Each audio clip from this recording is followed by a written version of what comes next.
السلام عليكم، معاكم بسام في المتحف، سلسله جديده النهارده في فبراير 2024.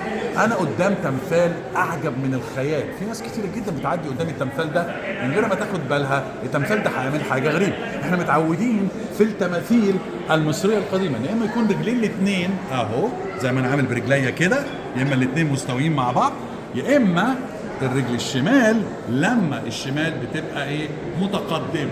لكن عمرنا ما بنشوف ملوك كتير خالص متقدمين باليمين.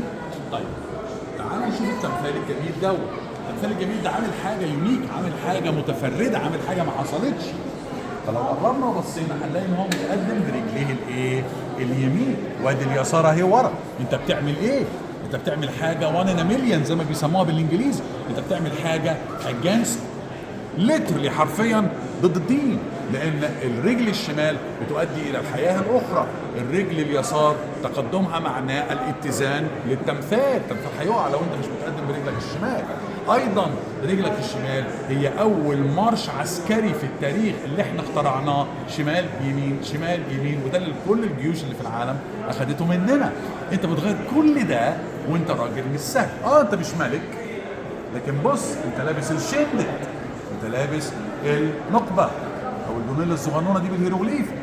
استنى، انت ستايلايز، انت جسمك واخد السكوير شولدرز، واخد الاكتاف المربعه، الوجه وقسماته منمطه، العضلات منمطه، هو جسمه ممكن جدا ما يبقاش كده.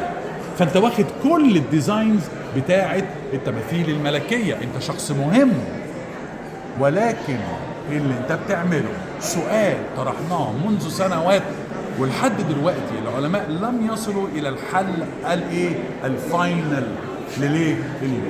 انا في اخر هذا الفيديو هقول لكم رايي وانتوا شوفوا.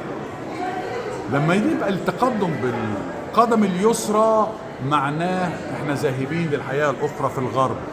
خلاص كلنا متقدمين عشان نوصل لنهايه الرحله هنا، عشان نبتدي نهايه الرحله في الافق الاخر.